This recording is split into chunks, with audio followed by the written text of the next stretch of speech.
Hello students, আমি Shampa ma'am, Shampa Roychowdhury. আজ আমি প্রথম তোমাদের ভিডিওতে সম্মুখে এলাম নবম শ্রেণীর বাংলা পড়ানোর জন্য।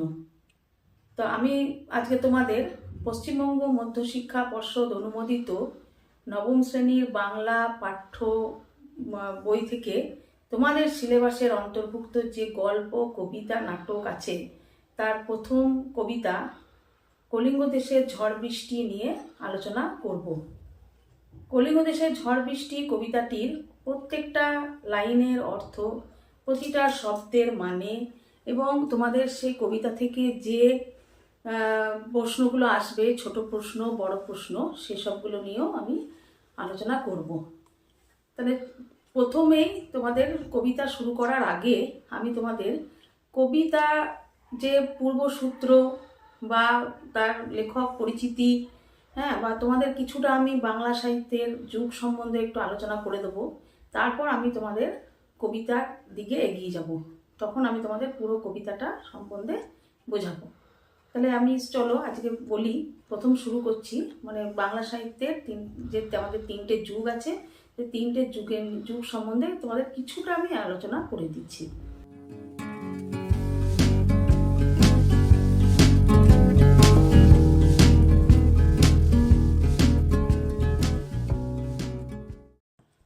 কলিঙ্গ দেশে ঝড় বৃষ্টি কবিতাটা পড়ানোর আগে আমি তোমাদের বাংলা সাহিত্যের ইতিহাসের যুগবিভাগ সম্বন্ধে একটু ধারণা দিচ্ছি।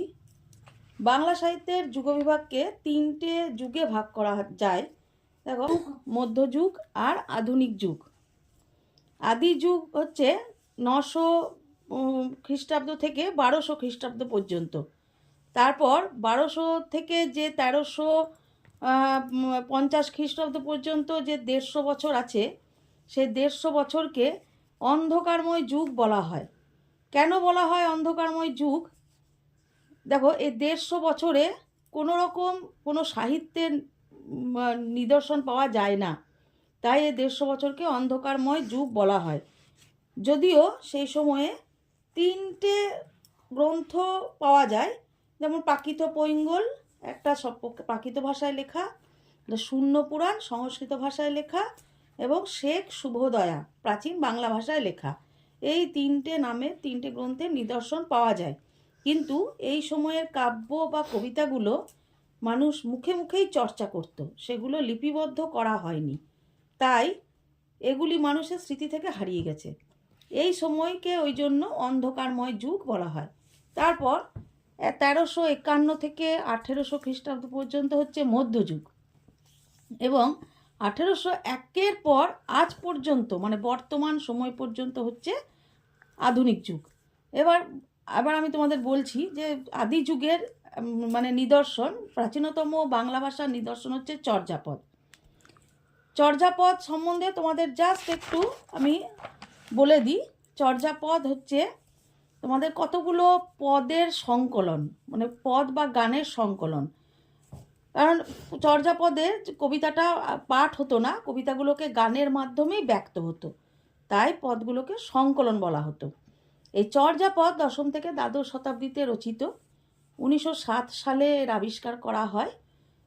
এই আবিষ্কার করেন মহামহোপাধ্যায় হরপ্রসাদ শাস্ত্রী মহাশয়, নেপালের রাজদরবারের পুঁথিশালা থেকে। তারপর 1916 সালে সেটা বঙ্গীয় সাহিত্য পরিষদ থেকে প্রকাশিত হয়, এবং সেই প্রকাশিত হওয়ার সময় চর্যাপদের নাম চর্যাপদ ছিল না। তার 1000 বছরের পুরনো বাংলা ভাষায় বৌদ্ধ গান ও দোহা এই নাম নিয়ে বঙ্গীয় সাহিত্য পরিষদ থেকে প্রকাশিত হয়েছিল। চর্যাপদে পড়তে গেলে চর্যাপদের মধ্য দিয়ে আমরা সেই তৎকালীন সমাজ জীবন সম্বন্ধে আমরা জানতে পারি। চর্যাপদের 50টা পদ ছিল, ধরো 46.5টি পদ পাওয়া যায়, তার মধ্যে 46টা পূর্ণ পদ আর একটা হচ্ছে আংশিক পদ। চর্যাপদগুলো এমন আছে যে পদগুলো পড়লে তার অন্তর্নিহিত একটা অর্থ থাকে। যেমন ধরো, টালত মোর ঘর নাহি পরবেশী, হারিত ভাত নাহি নীতি আবেশী। এই যে পদটার মধ্য দিয়ে আমরা অন্তর্নিহিত যে অর্থটা দেখতে পাই সেটা হলো, টালির উপর আমার ঘর, কোনো প্রতিবেশী নেই, আবার হাঁড়িতে ভাত নাই কিন্তু নিত্য প্রতিবেশীর আগমন ঘটে। এই হচ্ছে চর্যাপদের থেকে আমরা এইসব তথ্য জানতে পারি। তারপর মধ্যযুগ। মধ্যযুগে দুটো ভাগে ভাগ করা যায়, একটা হচ্ছে আদি মধ্যযুগ, একটা হচ্ছে অন্ত মধ্যযুগ। আদি মধ্যযুগ হচ্ছে প্রাক চৈতন্য যুগ, মানে চৈতন্যদেবের আগের যুগটাকে বলা হয় আদি মধ্যযুগ। এই 1351 খ্রিস্টাব্দ থেকে 1500 খ্রিস্টাব্দ পর্যন্ত। এই সময় রচিত হয়েছিল শ্রীকৃষ্ণ কীর্তন কাব্য। শ্রীকৃষ্ণ কীর্তন কাব্য বাংলা সাহিত্যের দ্বিতীয় নিদর্শন বাংলা ভাষার।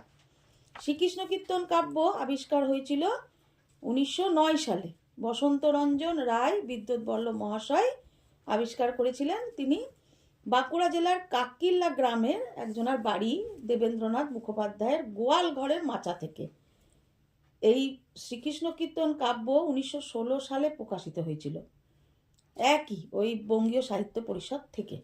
আর শ্রীকৃষ্ণ কীর্তন কাব্য বড়ুচণ্ডী দাসের লেখা। এটা তোমরা যখন জানবে যে শ্রীকৃষ্ণ কীর্তন কাব্যটা রাধাকৃষ্ণের প্রণয় কাহিনী নিয়ে লেখা হয়েছিল। এখানে 13টা খণ্ড আছে বিভিন্ন, যেমন শ্রীকৃষ্ণেরই জন্মখণ্ড, তাম্বুল খণ্ড, নৌকা খণ্ড ইত্যাদি ইত্যাদি। তারপর তোমাদের আসছে অন্তমধ্য যুগ। এটা হচ্ছে তোমাদের 1501 থেকে 1800 খ্রিস্টাব্দ পর্যন্ত। এই অন্তমধ্য যুগের এই সময়টাতে রচিত হয়েছিল মঙ্গল কাব্যগুলো, যেমন চণ্ডীমঙ্গল কাব্য, মনসা মঙ্গল কাব্য, ধর্মমঙ্গল কাব্য, বিভিন্ন মঙ্গল কাব্যগুলো রচিত হয়েছিল। সে মঙ্গল কাব্য যখন রচিত হয় তারপরে আমি পরে তোমাদেরকে চণ্ডীমঙ্গল কাব্য নিয়ে আলোচনা করছি, যেটা থেকে আমাদের কলিঙ্গ দেশে ঝড় বৃষ্টি কবিতাটি নেওয়া হয়েছে। আর আধুনিক যুগ 1801 থেকে বর্তমান কাল পর্যন্ত। 1801 থেকে বর্তমান কাল পর্যন্ত এই যুগের দুটো পর্বতে ভাগ করা হয়েছে, একটা যেমন উন্মেষ পর্ব আর একটা বিকাশ পর্ব। প্রথম দিকে যেমন ছিল উইলিয়াম কেরি, রামমোহন রায়, বিদ্যাসাগর, বঙ্কিমচন্দ্র। আর বিকাশ পর্ব মানে রবীন্দ্রনাথ, মধুসূদন দত্ত, নজরুল ইসলাম, এদের হাত ধরেই আরও আধুনিক যুগের বিকাশ হয়েছিল। এবার অন্তমধ্য যুগের যে চণ্ডীমঙ্গল কাব্য, সে চণ্ডীমঙ্গল কাব্য লিখেছিলেন মুকুন্দরাম চক্রবর্তী। চণ্ডীমঙ্গল কাব্যের রচনাকাল আমরা অতি সহজেই জানতে পারি, কারণ এই কাব্য থেকে আমরা দুটো সূত্র পাই। সেই সূত্র থেকে আমরা জানতে পারি চণ্ডীমঙ্গল কাব্য রচনাকাল। দেখো, শাকে রস রস বেদ শশাঙ্ক গণিতা, কতদিনে দিলা গীত হরের বনিতা। এখানে দেখো শশাঙ্ক, শশাঙ্ক মানে চাঁদ।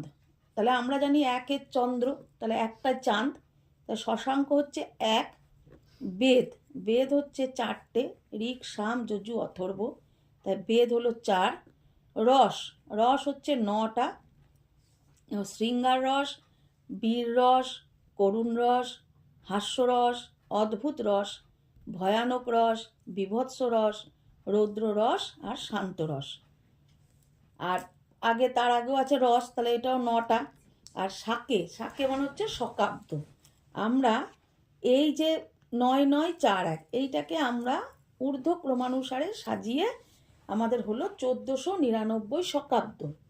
আর বঙ্গাব্দ থেকে যেহেতু শকাব্দ 78 বছর পিছিয়ে আছে, তাই আমরা এটার সঙ্গে 78 বছর যোগ করব, তাহলে আমাদের হবে 1571 বঙ্গাব্দ বা ষোড়শ শতক। এই সময়ে চণ্ডীমঙ্গল কাব্য রচিত হয়েছিল। এবার আমরা কলিঙ্গ দেশে ঝড় বৃষ্টি কবিতার আলোচনায় আসছি। কলিঙ্গ দেশে ঝড় বৃষ্টি কবিতাটি লিখেছেন মুকুন্দরাম চক্রবর্তী। কবিতাটি নেওয়া হয়েছে চণ্ডীমঙ্গল কাব্যের কালকেতু উপাখ্যান থেকে। তাহলে মঙ্গল কাব্য সম্বন্ধে আমাদের একটু জানতে হবে। মঙ্গল কাব্যটা কি? মঙ্গল কাব্য অনেক মতে কেউ বলেছেন যে কাব্যে দেবতার আরাধনা মাহাত্ম্য কীর্তন করা হয় তাই মঙ্গল কাব্য। তারপরে যে কাব্য শ্রবণে মঙ্গল হয় তাই মঙ্গল কাব্য। আবার কারো মতে যে কাব্য ঘরে রাখলে মঙ্গল হয় তাই মঙ্গল কাব্য। আবার মঙ্গল কাব্য এক মঙ্গলবারে শুরু হয় এবং পরের মঙ্গলবারে শেষ হয়, তাই এই মঙ্গল কাব্যগুলোকে অষ্টামঙ্গলও বলা হয়। মঙ্গল কাব্যগুলো রচিত হয়েছিল আনুমানিক খ্রিস্টীয় ত্রয়োদশ শতক থেকে অষ্টাদশ শতক পর্যন্ত কালসীমার মধ্যে। এবার মঙ্গল কাব্যর তোমাদের দুটো শাখা আছে, একটা প্রধান শাখা, একটা অপ্রধান শাখা, কারণ অনেক মঙ্গল কাব্য আছে, তার মধ্যে দুটো শাখাতে ভাগ করা হয়েছে।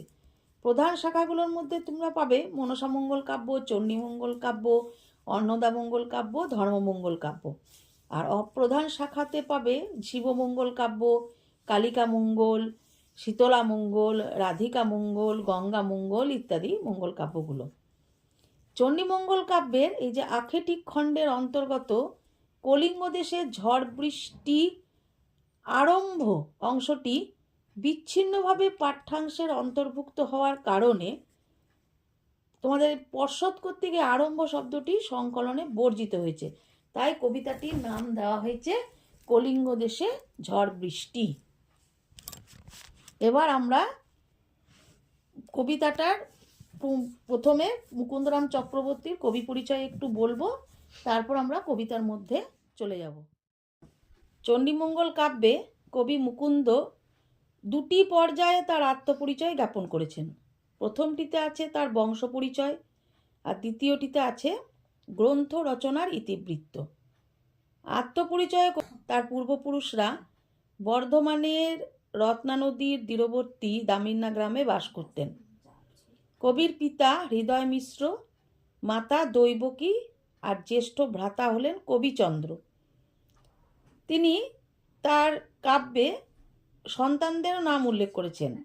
জানা যায় তার একমাত্র পুত্র শিবরাম, কন্যা যশোদা, পুত্রবধূ চিত্রলেখা ও জামাতা মহেশ। তৎকালীন দিহিদার মামুদ শরীফের অত্যাচারে কবি তার 7 পুরুষের ভিটেমাটি ছেড়ে সপরিবারে দেশান্তরিত হন। এবার পথে তিনি সপরিবারে যখন দামিন্না ত্যাগ করেন, নানা বিপর্যয়ের পর তিনি মেদিনীপুরের আরহা গ্রামে এসে রাজা বাঁকুড়া রায়ের আশ্রয় গ্রহণ করেন। রাজার পুত্র রঘুনাথের তিনি গৃহশিক্ষক হন। বাঁকুড়া রায় যখন মারা যান তখন রঘুনাথ রাজা হন, আর তার পৃষ্ঠপোষকতায় মুকুন্দ চক্রবর্তী চণ্ডীমঙ্গল কাব্য রচনা করেন। এটা হচ্ছে মুকুন্দরাম চক্রবর্তীর কবি পরিচয়। কারণ তিনি ছিলেন মধ্যযুগের মঙ্গল কাব্য ধারার একজন সর্বশ্রেষ্ঠ কবি। তার উপাধি ছিল কবি কঙ্কন। এরপর আমরা কলিঙ্গ দেশে ঝড় বৃষ্টি কবিতাটি যে চণ্ডীমঙ্গলের কালকেতু উপাখ্যান থেকে নেওয়া হয়েছে, সে কালকেতুর উপাখ্যানের সম্বন্ধে একটু আলোচনা করব। 2টি খণ্ড আছে, একটা আখেটিক খণ্ড আর একটা হচ্ছে বণিক খণ্ড। এই আখেটিক খণ্ড থেকেই কালকেতু ফুল্লরার কাহিনী আছে, আর বণিক খণ্ডতে আছে ধনপতি খুল্লনা লহনার উপাখ্যান। আখেটিক খণ্ড থেকে যে কালকেতু ফুল্লরার কাহিনীটা না আছে, সেই কাহিনীতে দেখানো হয়েছে যে কালকেতু ধর্মকেতু আর নিদয়ার পুত্র। কালকেতুকে ছিল স্বর্গে শিব ভক্ত ছিলেন একজন, নীলাম্বর নাম ছিল। তার স্ত্রী ছিল ছায়া। শিবের অভিশাপে চণ্ডীদেবী ইচ্ছায়, চণ্ডীদেবীর অভিপ্রায়ে স্বয়ং শিব তাকে অভিশাপগ্রস্ত করে মর্তে পাঠায়। কালকেতু তখন মর্তে এসে ধর্মকেতু ও নিদয়ার পুত্ররূপে জন্ম নেয়। তার বিয়ে হয় ফুল্লরার সঙ্গে। সুখী দম্পতি পশু শিকারের মাধ্যমেই জীবিকা নির্বাহ করত। কালকেতুর দক্ষ শিকারে পশুরা এত সুন্দর কালকেতু শিকার করত যে পশুরা পর্যন্ত ভয় পেয়ে যেত, এবং তারা তখন চণ্ডীদেবীর শরণাপন্ন হয়। চণ্ডীদেবী মর্তে নিজে পূজা প্রচলনের জন্য কি করলো, সমস্ত বন্য পশুকে লুকিয়ে রাখলো, নিয়ে নিজে গধিকা রূপ ধারণ করে কালকেতুর শিকার পথে পড়ে থাকলো।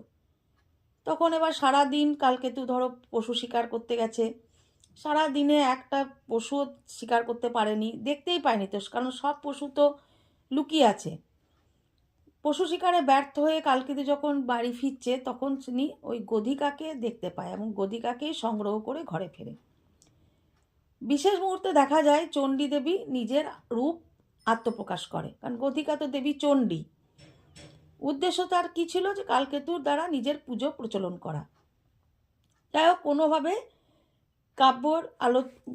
কাব্যের ঘটনা এগিয়ে চলে এবং চণ্ডী দেবী তখন কালকেতু ফুল্লরাকে সাতঘরা সম্পদ দান করে, আর দেবীর বরে বন কেটে বসতি স্বরূপ গুজরাট নগর স্থাপন করে। এর নগরের রাজা হিসাবে প্রতিষ্ঠিত হয় কালকেতু। কিন্তু সে নগর প্রতিষ্ঠিত হলেই তো হবে না, সেখানে তো কোনো প্রজাই নেই, নতুন নগর, প্রজা কী করে থাকবে? তখন দেবী চণ্ডী পুনরায় আবার কালকেতুর সহায় হন। তার কৃপায় প্রকৃতিতে তখন শুরু হয় তাণ্ডব, ঝড় বৃষ্টি তাণ্ডব শুরু হয়, তীব্র ঝড় বৃষ্টি প্রকোপ দেখা যায়। সেখানকার পরিস্থিতি কলিঙ্গনগরে নগর পত্তন হয়েছিল, কলিঙ্গনগরে শুরু হয়ে যায় তীব্র ঝড় বৃষ্টির প্রকোপ। সেখানকার পরিবেশ পরিস্থিতি একবার লণ্ডভণ্ড হয়ে যায়, প্রজাসমূহের দুর্দশার অন্ত থাকে না।